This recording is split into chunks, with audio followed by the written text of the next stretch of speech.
नमस्कार दोस्तों, आपका स्वागत है। आज हम बात करने वाले हैं दोस्तों कि कभी कभी मेरे भी दिल में ऐसे विचार आते हैं कि जो दुनिया है वो दुष्ट जो शक्तियाँ है वो जो दुनिया चलती है उस शक्ति के सामने दुष्ट जो शक्तियाँ है वो कभी कभी ज़्यादा प्रभावकारी कभी कभी लगती है। मैं आपके सामने कुछ बातें भी रखने वाला हूँ। सबसे पहले दुनिया में जिस तरीके से चीज़ें हो रही है आजकल या फिर पहले से भी अगर हम देखें तो उसमें जो बलशाली है उसकी ही हमेशा चली है। आपको भी पता होगा कि जो बल जिसके पास है, जिसके पास बड़ी शक्ति है, हमेशा वही इन सारी चीज़ों को कहीं ना कहीं कंट्रोल करता है। ऐसे में वो अच्छा है या फिर बुरा है इसको नहीं देखा जाता। अगर दुनिया एक अच्छी शक्ति के द्वारा समझो चलाई जा रही है और वो इन सारी चीज़ों को, हाँ दुनिया एक अच्छी शक्ति के द्वारा चलाई जा रही है, इस पर मैं भी यकीन करता हूँ, लेकिन वो शायद इन सारी चीज़ों को शायद कंट्रोल नहीं करता। कंट्रोल जो है वो बहुत बार जो शक्तियाँ बड़ी होती है उन पर आ जाता है। जैसे ईश्वर ने समझो इस दुनिया को निर्माण किया, लेकिन ईश्वर अगर इन सारी चीज़ों पर अपना अच्छा एक कंट्रोल रखते। कंट्रोल मतलब क्या दोस्तों, कि समझो किसी के साथ कुछ बुरा हो रहा है तो वो उस पर अपना कंट्रोल करते रखते कि इसके साथ कुछ हद तक ही बुरा हो सकता है, लेकिन बात एकदम ही समझो बढ़ रही है तो वो उसमें अपना इंटरफेयर करके उसको इन सारी चीज़ों से बचाओ।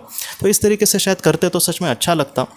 लेकिन ईश्वर ने वो तो है बहुत बड़े, लेकिन जब पृथ्वी पर अगर कोई इंसान या फिर कोई एक बुरा इंसान समझो उसकी शक्ति बढ़ रही है तो ऐसे वक्त में वो बहुत सारे लोगों के साथ कभी कभी बहुत ज़्यादा बुरा भी करता है। जैसे जो बड़े बड़े डिक्टेटर आए, इदी अमीन हो या फिर बहुत सारे डिक्टेटर, इन लोगों ने जो हुक्मशाह होता है उन्होंने अपने लोगों को एक भेड़ बकरी वो भी नहीं समझा और बहुत बड़े बड़े उन लोगों ने कत्लेआम किए। अगर हम बात करें मुसोलिनी की, अगर हम बात करें हिटलर की, ऐसे जो लोग हैं इन लोगों ने बहुत ज़्यादा बुरा किया।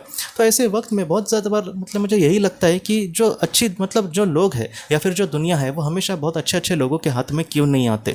अगर हम बात करें भारत के स्वतंत्रता की, तो उस वक्त सुभाष चंद्र बोस हो या फिर लोकमान्य तिलक हो, इनको अपने काम में उस तरीके से सफलता नहीं मिली, या फिर जब सफलता मिली तब लोकमान्य तिलक जी तो वहाँ पर थे ही नहीं, वासुदेव बलवंत फड़के हो गए या फिर स्वतंत्र वीर सावरकर जी हो गए।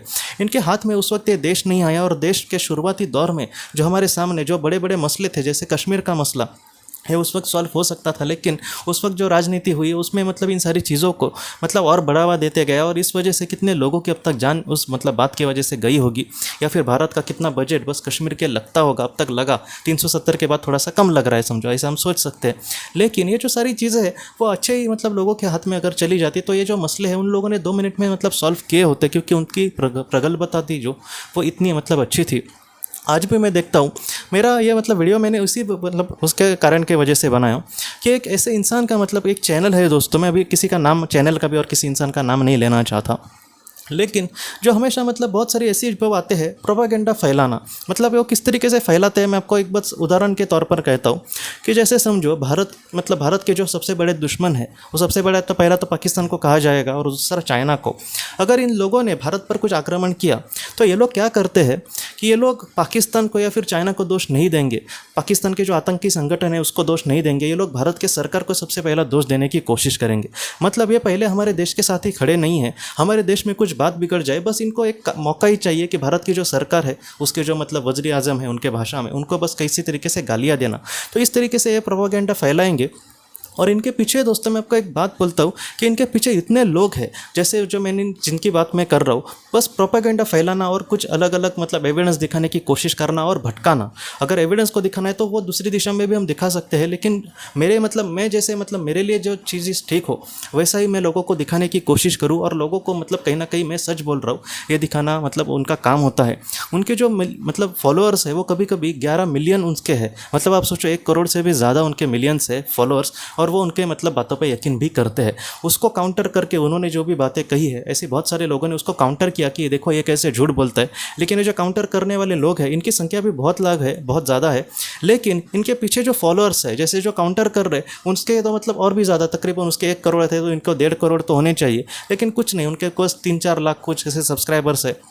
आप सोचिए दोस्तों, हम ये भी नहीं कह सकते यहाँ पर कि जो इंसान झूठ बोल रहा है या फिर लोगों को भड़काने की कोशिश कर रहा है वो सारे लोग उसके साइड में है, ऐसा भी नहीं है। ज़्यादातर जो भारत के लोग हैं वो उनके खिलाफ ही है, लेकिन वो लोग बोल नहीं कुछ पाते। एक मतलब चाणक्य नाम की सीरियल आई थी चंद्र प्रकाश द्विवेदी की, उन्होंने उसमें एक बहुत ही अच्छे से बात कही थी, सच्चिदानंद शेवड़े जी ने उसको कोट किया था। मुझे वो जो बात है ना, मुझे एकदम मतलब भारत में तो वो पूरी तरीके से लागू होती है। एक बार चाणक्य जो है दोस्तों, उस वक्त अलेक्जेंडर भारत पर आक्रमण करने आया था, उस वक्त उसको अलेक्जेंडर ऐसे बोलते थे, मतलब सिकंदर। सिकंदर जब भारत पर आक्रमण करने आया था तब चाणक्य जी ने बहुत ही एक सुंदर वाक्य कहा था। उसने ये कहा था कि हमारे देश में जो बुरे लोगों हैं उनका मुझे कोई भी टेंशन नहीं है या फिर उनकी मुझे चिंता नहीं है। उन्होंने ये कहा था कि मुझे जो दुष्ट लोग हैं उनका मतलब उनके उद्दंडता का कोई भी भय नहीं है हमारे देश को, तो फिर हमें हमारे देश को किसका भय है। तो उन्होंने बहुत ही अच्छे से बात कही थी कि हमारे देश को सबसे बड़ा जो भय है वो किससे है, तो जो है मतलब सज्जन जो लोग हैं उनकी निष्क्रियता का हमें सबसे ज़्यादा भय है। मतलब क्या है दोस्तों कि भारत में जो लोग उनके सपोर्ट में नहीं है, समझो जो लोग ऐसे प्रोपागेंडा के पीछे नहीं भागते, ऐसे जो लोग हैं वो ज़्यादातर इन सारी चीज़ों में चुप बैठना मतलब पसंद करते हैं। ये जो लोग हैं वो हमेशा लड़ने के लिए नहीं जाते, लेकिन मन से वो उनके मतलब खिलाफ है, लेकिन वो लड़ने के लिए या फिर कुछ बोलने के लिए नहीं जाते। एक यूट्यूब मतलब एक इस मतलब चैनल वगैरह मेरे निकलने के पहले 2-3 साल की ये बात है, एक व्हाट्सअप ग्रुप में मेरे फ्रेंड्स वगैरह जो थे उनका क्या क्या था, मतलब फ्रेंड्स मतलब वो फ्रेंड के फ्रेंड ऐसा करके वो 50-60 लोगों का ग्रुप बन गया था। तो उसमें मैं उस वक्त ऐड था, उसमें ऐसे ही प्रोपागेंडा मतलब फैलाने वाली बातें और एक तरफा बातें, मतलब ऐसे होता है भारत में, वैसे होता है, हमारी मतलब भगवान को वगैरह गाली देना, ऐसी कुछ बातें, मतलब इस तरीके से बातें उसमें कुछ एक इंसान डालता था। बाद में मैंने उसको एक बात मैं काउंटर करके बोला कि तुम्हें मतलब ऐसे जो सवाल पूछते हैं हमारे पुराणों को वगैरह लेकर, तो मैंने उसका अपने हिसाब से जवाब भी दिया और मैंने उसमें अपना नंबर भी लिखा कि ये शायद मुझे नहीं जानता होगा और ये जाकर ढूंढेगा भी नहीं नंबर, उससे अच्छा कि मैं यहाँ पर लिख देता हूँ। और मैंने उसको बोला तेरे सामने मतलब इतने सवाल आ रहे हैं और तू इतना मतलब लोगों को कहने की कोशिश कर रहा है ना, तो इस नंबर पर चाहे तो मुझे फ़ोन कर, हम अच्छे से बात करते हैं। मैं उसको क्यों करूँ फ़ोन, क्योंकि वो मतलब खामखा झूठ बोलेगा और मैं उसको क्यों, उससे चाहे तेरे अगर दिल में आता है तो तू मतलब फ़ोन कर। उसने मुझे क्या फ़ोन किया नहीं। मतलब क्या है दोस्तों, इनका मकसद क्या होता है कि बस झूठ फैलाना, बाद में उसको काउंटर करने कुछ हो जाए तो वो चुप बैठेंगे। बाद में क्या हुआ दोस्तों, मैंने उसको क्या क्या जवाब दिया, बाद में अगले 2-3 दिन के बाद उसने फिर से अलग ही वैसी कुछ बात कही, फिर से मैं उसको काउंटर कर रहा हूँ और बाकी सारे लोग चुप है। और उसके बाद क्या हुआ दोस्तों, फिर से उसने मतलब वो डालने की कोशिश करी। मतलब क्या, मैं आपको सच बोलूँ ना तो बेशर्मी की हद। मतलब क्या है कि इन लोगों को कोई कुछ भी बोले, कुछ कुछ मतलब कोई उनको काउंटर करे, कोई उनको झूठा साबित करे, मैं मतलब वो करता जाऊँगा। और हम जैसे लोगों की क्या मानसिकता होती है दोस्तों, हम कहाँ तक उनसे झगड़ेंगे। एक बार बोला, 2 बार बोला, बार बार वो काम धंधा छोड़ के तो हम मतलब ये नहीं कोई कर सकता। तो बाद में मैंने एकदम परेशान होकर उस व्हाट्सअप ग्रुप से मैं मतलब लेफ्ट हो गया। मतलब क्या है दोस्तों कि ये जो सारी चीज़ें हैं इसकी जो ताकत है वो इतनी बड़ी नहीं है, लेकिन जिस तरीके से ये लोग काम करते हैं उस तरीके से हम काउंटर उनको नहीं कर पाते। ये सबसे बड़ी प्रॉब्लम है। मतलब क्या है कि जैसे मतलब जो इंसान इस तरीके से प्रोपागेंडा फैलाता है उसके साइड में जो लोग हैं वो उसको सब्सक्राइब करेंगे या फिर उसको वो हेल्प भी करेंगे, आर्थिक हो या फिर और भी कोई सपोर्ट करने की कोशिश करेंगे। मतलब क्या है कि निगेटिव साइड में जो लोग हैं वो इन सारी चीज़ों को बहुत सीरियसली लेकर उसमें कुछ कार्य करने की कोशिश कर रहे हैं। लेकिन हम और आप जैसे जो लोग हैं हमें पता है कि सच क्या है और झूठ क्या है, लेकिन हम लोग क्या सोचते हैं कि रहने दो, हम इन सारी चीज़ों में क्यों पड़े। क्योंकि अगर मैं भी इस सारी चीज़ों को इतना सीरियस लेता तो मैं उस व्हाट्सएप ग्रुप से मतलब लेफ्ट नहीं होता। लेकिन मैंने वही सोचा कि मैं ही अकेला यहाँ पर कुछ बड़बड़ा रहा हूँ और कुछ लोग मुझे भी ये कह रहे थे कि हाँ आप सही कह रहे हो वगैरह, ये ऐसी बातें नहीं होनी चाहिए। लेकिन इन सारी चीज़ों में डायरेक्टली मदद कौन कर पा रहा है, या फिर हमें भी मतलब इतना वक्त नहीं होता या फिर हम भी इतना इसमें ये नहीं होते कि इन सारी चीज़ों में हम पढ़ के मतलब बार बार बहस क्यों करना। लेकिन वो लोग कैसे है दोस्तों कि उनको पूरा इंटरेस्ट भी होता है, उतना वक्त भी शायद उनके पास होगा और वो लोग एकदम सीरियसली ये सारी चीज़ें करते भी हैं। तो मुझे कभी कभी सच में ऐसे मतलब मन में विचार आते हैं कि ऐसे जो बुरे लोग हैं इनकी शक्ति क्या अच्छे लोगों से ज़्यादा है क्या। इन सारी चीज़ों के बारे में जब सोचता हूँ तब मैं सच में थोड़ा सा दुखी हो जाता हूँ कि मतलब ऐसा अगर हम सोचेंगे और इस तरीके से जिस तरीके से ये लोग मतलब झूठ फैला रहे हैं, अगर ये कल हमारी दुनिया भी वैसे बनी तो क्या होगा दोस्तों। इसका सबसे बड़ा जो उदाहरण है वो पाकिस्तान है। उन लोगों ने भी एक विचार मतलब उनको भी उस वक्त लगा होगा कि ऐसा देश बनाएंगे वैसा देश बनाएंगे, लेकिन आज उनकी क्या हालत है देखो। ये लोग कल ऐसी मतलब दुनिया बनाने की शायद कोशिश कर रहे हैं, इसमें अच्छा तो कुछ हो नहीं रहा है। तो इन सारी चीज़ों को लेकर सच में कभी कभी मन में मतलब ऐसे सवाल आते हैं। ऐसे वक्त में बस ईश्वर से यही प्रार्थना है कि जो सच है और झूठ है हमसे ज़्यादा शायद आप जानते हो, तो आप खुद इन सारी चीज़ों में अपना मतलब एक बोलते हैं ना, आप कंट्रोल करना इन सारी चीज़ों को और उसके बाद ये सारी चीज़ें आप करना। और मैं जो कभी कभी बातें बोलता हूँ ना दोस्तों, मुझे ये भी लगता है कि ऐसी जो बातें हैं बस मेरे मन में नहीं आ रही है, वो और भी किसी के मन में आ रही है। मतलब उन लोगों ने उस तरीके से कुछ करने की भी कोशिश करी है। मतलब एक बस उदाहरण देता हूँ आपको। कि जैसे मेरे मन में, जैसे मैं आपको बोला ना कि किसी के साथ समझो कुछ बुरा हो रहा है, तो भगवान मतलब कहीं ना कहीं उन सारी चीज़ों को अपने आप कहीं ना कहीं रोकने की कोशिश करे। तो एक मूवी एक ऐसी आई थी, मुझे अभी उसका नाम नहीं पता, मैंने बस उसकी स्टोरी सुनी थी।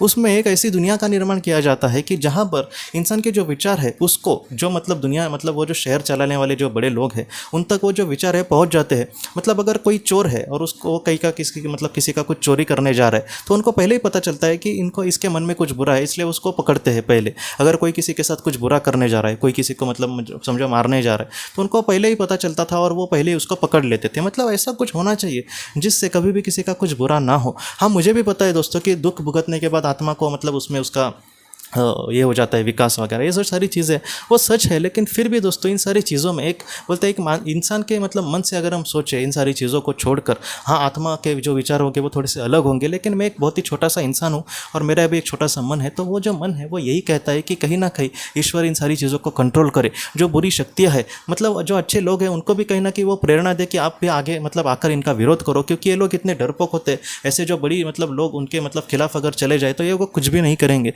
लेकिन है ईश्वर, आप प्लीज़ इन सारी चीज़ों में अपनी शक्ति दिखाओ और कहीं ना कहीं जो बुरा इंसान है उसको कहीं ना कहीं आप मतलब उसको सज़ा देने की कोशिश करें, और जो अच्छा इंसान है उसको कहीं ना कहीं उसको ताकत और बढ़ाने की कोशिश करो। क्योंकि आज भी ऐसे होता है कि जो मतलब सच की लड़ाई जो लड़ने के लिए कुछ मतलब जाता है तो अब उसको बड़ी बड़ी धमकियाँ, ऐसे भारत में भी ऐसी सच दिखाने की जिन लोगों ने मतलब कोशिश करी, गए साल एक मूवी आई थी, इस साल एक मूवी आई, उन ऐसे डायरेक्टर को बड़ी बड़ी धमकियाँ और ऐसे मतलब जो हिंदू धर्म को गालियाँ देने वाली वगैरह मूवीज़ आती है, ऐसे जो डायरेक्टर है, ऐसे जो प्रोड्यूसर है मज़े में जी रहे होते हैं। एक मूवी आई थी स्टूडेंट ऑफ द ईयर, और उसमें राधा जी को लेकर एक ऐसी मतलब उस गाने में कितना बुरा शब्द कहा है। ऐसे लोगों को कभी कोई धमकियाँ नहीं मिलती, इनको पुलिस प्रोटेक्शन की ज़रूरत नहीं रहती, ये लोग बिंदास वैसी ही फिल्में जो मतलब हमेशा हमारे भगवान को गालियाँ देंगे, ऐसे ही मतलब गालियाँ देने वाले मतलब मूवीज़ वगैरह हमेशा निकालते रहेंगे और हमें कुछ नहीं उसका। और इनके और कुछ सच कोई दिखाने जाए तो उसको मतलब किसी को इतनी मतलब मिर्ची लगेगी कि उनको धमकियाँ वगैरह मारने की वगैरह। तो ये जो सारी चीज़ें मन में कहीं ना कहीं यही मतलब पीड़ा उत्पन्न करती है कि कब तक ये चलेगा। इसलिए कहीं ना कहीं जो सच है, जो इन सारी चीज़ों को हमें मतलब देखने की ज़रूरत है। और मैं ये भी कहता हूँ कि जो सच कहने की कोशिश कर रहे हैं ऐसे लोगों को कहीं ना कहीं सपोर्ट करना, ये भी मेरा मतलब फ़र्ज़ है। इसलिए ऐसे जो चैनल है जो उसको काउंटर कर रहे थे, जो सच को दिखाने की कोशिश कर रहे थे, मैं उसको जितना हो सके ज़्यादा से ज़्यादा हम क्या कर सकते हैं तो उनके वीडियो को लाइक करना, उनके सब्सक्राइब करना, उनके चैनल को। तो ऐसी जो चीज़ें हैं मैं आपके सामने यही कहना चाहता हूँ कि कम से कम ये जो सारी चीज़ें ये करके हम उनकी शक्ति को थोड़ा सा बढ़ा सकते हैं। जो हमें मतलब मैं आज काउंटर नहीं कर सकता, मेरे पास उतना वक्त नहीं है, या फिर इन सारी चीज़ों में मुझे यही लगता है कि जिन लोगों ने किसी अपने को खोया तो मैं उनके लिए फिलहाल मतलब वक्त देने की कोशिश करूँ, उसके लिए मैं थोड़ा सा रिसर्च करूँ। लेकिन ऐसा जो काम उनको काउंटर करने का कर रहे हैं या फिर सच को मतलब दिखाने की कोशिश कर रहे हैं, उनका पर्दाफाश करने की कोशिश कर रहे हैं, तो ऐसे लोगों को सपोर्ट करना, उनके वीडियोस को मतलब लोगों तक पहुंचाना, तो फिलहाल मैं आपसे यही निवेदन करना चाहता हूँ। तो फिलहाल हम इतना तो कर सकते, उनका जो हाथ है वो थोड़ा सा मजबूत कर सकते हैं, उनका जो काम है उसको अप्रिशिएट कर सकते हैं दोस्तों। तो यही मुझे आपको कहना था। तो दोस्तों हम अपने अगली वीडियो में मिलते हैं। आप अपने परिवार का ख्याल रखना। आपका बहुत बहुत धन्यवाद।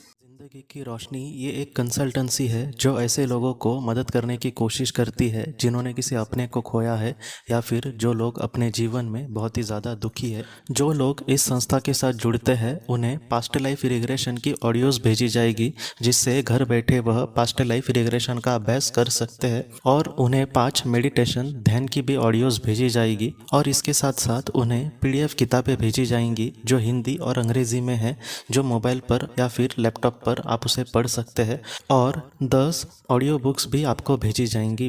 तो दोस्तों अगर आप इस संस्था के साथ जुड़ना चाहते हैं तो कृपया इस नंबर पे व्हाट्सएप मैसेज करें। आपका बहुत बहुत धन्यवाद।